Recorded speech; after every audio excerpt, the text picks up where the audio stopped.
A warm welcome. Today, our conversation will be about how to regain vitality and joy without resorting to heroic feats or strict limitations. Do you often look in the mirror and notice something new on your skin, something that wasn't there before? Perhaps you think, oh well, it's just age, and brush it off. But you know, our skin isn't just an outer layer. It's a surprisingly sensitive barometer of our inner state, especially once we pass the 60 mark.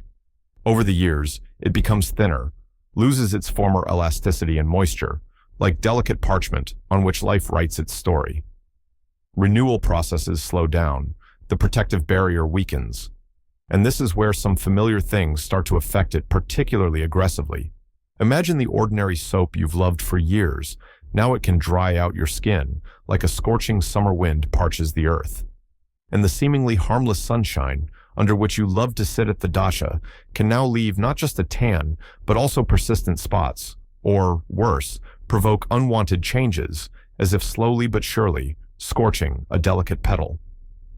Today, we'll talk about 5 signals that our skin sends us after 60, signals that should absolutely not be ignored. We'll pay special attention to the third symptom. It's so often overlooked, dismissed as trivial. I promise that after our talk, you'll be better able to understand your body's language and feel more confident and calm. All the advice will be simple, accessible, and won't require the impossible from you. So, make yourselves comfortable, pour a cup of fragrant tea, and let's figure out together how to care for ourselves with tenderness and wisdom. Stay with me until the end, because knowledge is our strength and our peace of mind. Often, the first such warning bell from our skin is something like constant, nagging itching, or an unexplained rash that just won't go away. This isn't just a fleeting urge to scratch. It can be a persistent signal that the skin is uncomfortable, that it needs help. We tend to blame dry indoor air, or maybe a new wool sweater, and we instinctively reach for a washcloth and our favorite fragrant soap to thoroughly cleanse the irritated area. But this is precisely where we might be making a mistake.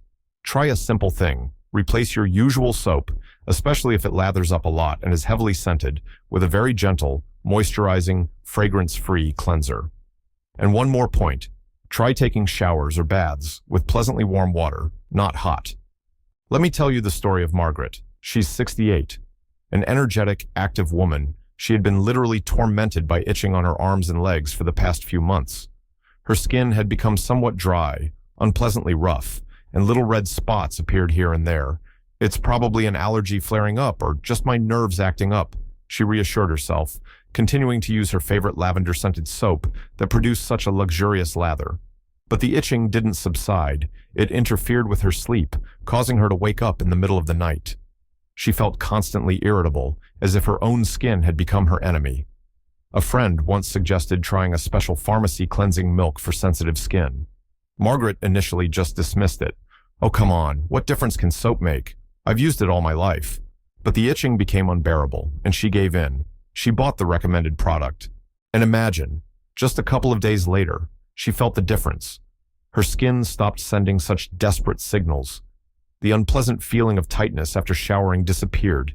The itching began to subside, and soon it vanished completely.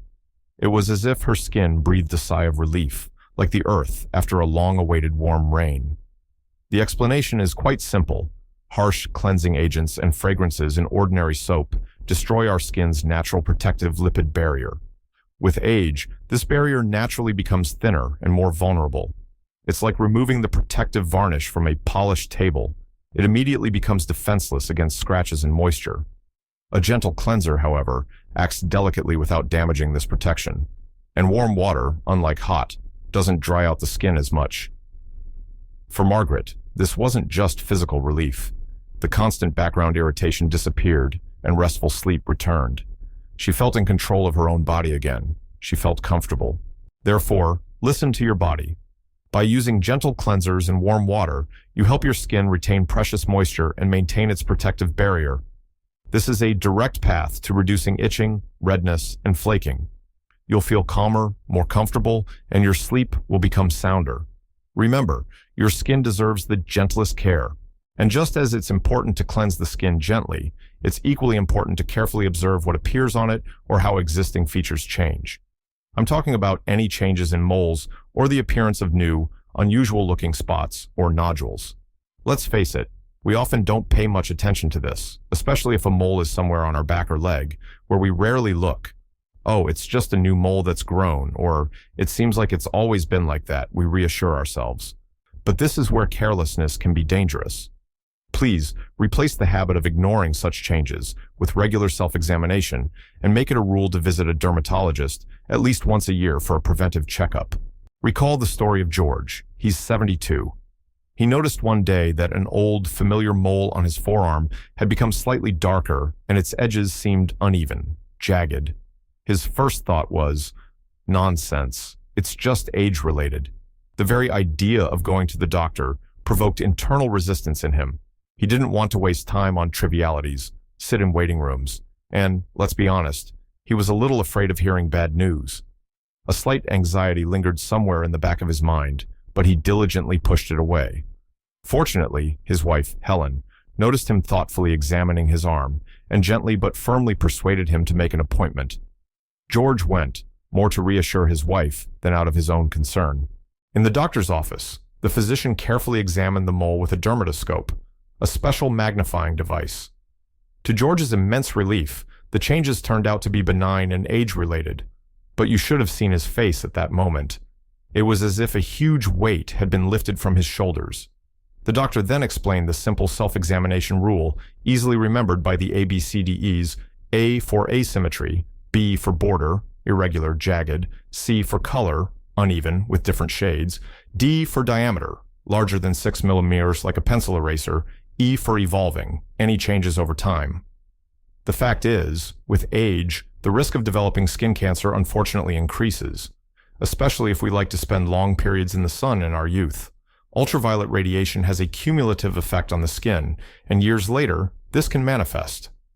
Psychologically, knowing that everything is okay or detecting a problem at the earliest stage when it's easily treatable provides an incredible sense of control and peace of mind, whereas ignorance breeds that underlying anxiety that subtly poisons the joy of life. Therefore, your regular self-exams and annual visit to the dermatologist are like an insurance policy for your peace of mind. It's a chance to notice dangerous changes early when treatment is most effective. It's your confidence in tomorrow. Your eyes are the first and most important tool in caring for your skin health. Don't be afraid to look closely, and don't hesitate to consult a specialist. It's not a sign of panic, but a display of wisdom and self-love. Now that we've talked about noticeable changes, let's focus on that third symptom, the one I promised we'd discuss, which so many people simply don't notice or consider absolutely normal for their age. I'm talking about bruises that appear easily, especially on the arms and legs. You know, those purple or reddish-brown spots that seem to appear out of nowhere, even from a light touch or a minor bump, and sometimes for no apparent reason at all. They are sometimes referred to as senile purpura, or age-related bruising. We look at them, sigh, "Oh look, another bruise. My skin has become so thin, my blood vessels are fragile." And that's it. We accept it as a given. Please, replace this fatalistic acceptance with more careful attention to your skin, active moisturization, and, very importantly, don't hesitate to discuss this symptom with your primary care physician. Meet Eleanor, she's 75. Her forearms were often decorated with these unsightly spots. She was so self-conscious that even in hot summer weather, she tried to wear long-sleeved blouses. She felt it looked untidy, aged her, and made her seem somehow frail in her own eyes. She was firmly convinced it was simply an inevitable part of aging and never even mentioned it to her doctor. Why bother the doctor with such trivial things, she reasoned. But one day, her daughter, seeing another fresh bruise, gently inquired, "Mom, have you mentioned this to Dr. Johnson? Could it be related to the blood pressure medication you're taking?" Eleanor initially brushed it off, but her daughter's question stuck in her mind. At her next scheduled appointment, feeling slightly embarrassed, she finally told the doctor about her bruising problem. The doctor took it very seriously, examined her skin, asked questions, and, most importantly, reviewed the list of all the medications Eleanor was taking. It turned out that one of the medications could indeed increase capillary fragility. The doctor adjusted her therapy, under strict monitoring of lab tests, of course, and gave Eleanor some simple advice. Use special creams with vitamin K or arnica, which help strengthen blood vessel walls, and be sure to moisturize the skin on her arms and legs very well with a rich cream to make it more supple and resistant to damage. Physiologically, with age, the skin does indeed become thinner. The subcutaneous fat layer that serves as a cushion diminishes, and the walls of small blood vessels lose their elasticity and become more fragile. Accumulated sun exposure over a lifetime also contributes negatively, damaging collagen and elastin, the structures that support the blood vessels. Furthermore, certain medications, like aspirin, other blood thinners, or steroid hormones, can increase this tendency to bruise. Psychologically, it was a huge relief for Eleanor to understand the cause and receive specific recommendations. She stopped being so self-conscious about her arms. The bruises appeared less frequently and weren't as prominent. She felt more confident, realizing that it wasn't just fatalistic old age, but a condition that could and should be managed. So, if you notice frequent and easy bruising, don't just attribute it solely to age. Discuss it with your doctor. Perhaps a medication adjustment or vitamin supplements are needed. The doctor can also recommend suitable skincare that can strengthen blood vessels and improve skin condition. You'll feel calmer knowing the reason and can reduce the discomfort and self-consciousness. Even little things like bruises deserve your attention. It's not a sign of weakness, but a signal from your body that's important to decipher correctly. Since we're talking about signals that are important to decipher, let's move on to another condition that requires close attention. This involves any sores, scratches, or small ulcers, especially on the legs, that take a very long time to heal, say longer than 2 or 3 weeks. We all might occasionally cut ourselves with a knife in the kitchen, get scratched by a branch in the garden, or get a blister from a new, uncomfortable pair of shoes. Usually, such minor issues resolve on their own in a few days. But if you notice that the wound just isn't closing up, maybe it's even weeping, painful, and the skin around it is red and swollen, this is no longer just a scratch, it's a warning sign. Please, replace a wait-and-see approach or attempts at self-treatment with tried-and-true home remedies with seeking immediate medical attention. Imagine David, he's 65. He awkwardly bumped his shin against the leg of a coffee table. A small abrasion formed. It's nothing, it'll heal on its own, David thought, perhaps even applying something from the first aid kit. But a week passed, then another, and the wound not only didn't heal but started to look worse.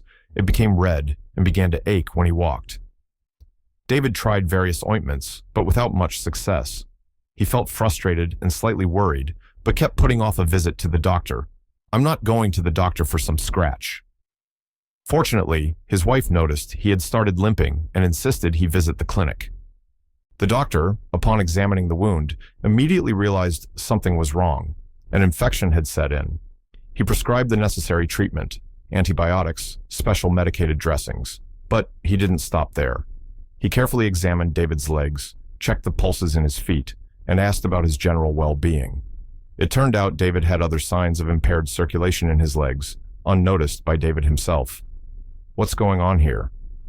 Physiologically, with age, especially with conditions like atherosclerosis or diabetes, blood circulation can worsen, particularly in the lower extremities. Due to poor blood flow, tissues don't receive enough oxygen and nutrients needed for normal healing. The immune response to infection also weakens.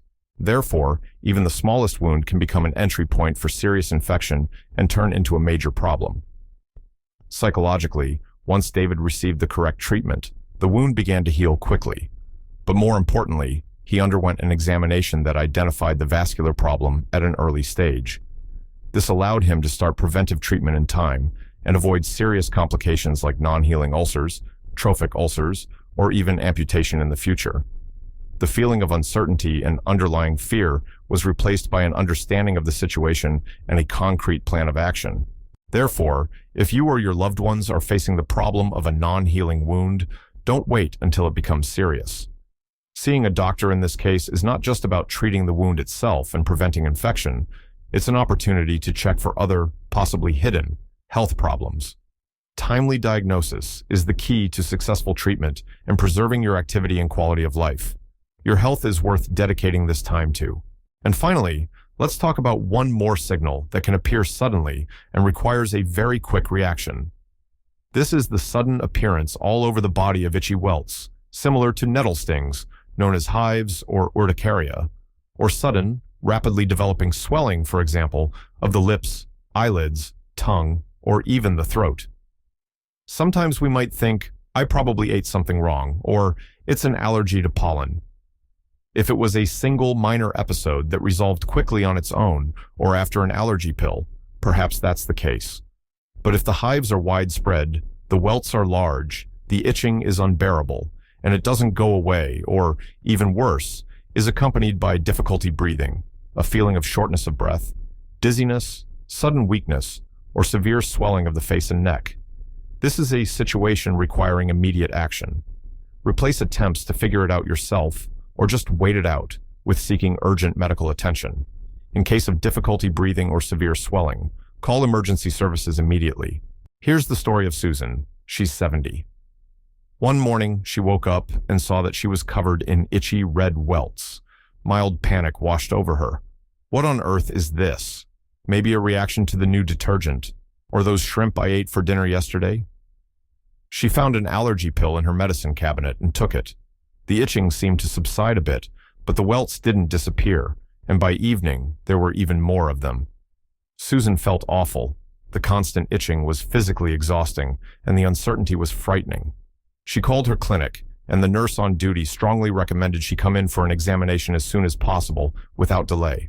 The doctor questioned Susan in great detail about everything: what she had eaten and drunk recently, what cosmetics or household chemicals she had used, what medications she was taking.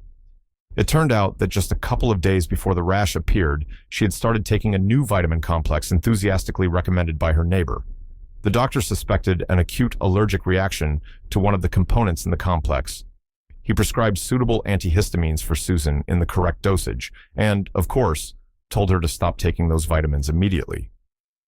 Within a day or two, her skin began to clear up, and the itching stopped.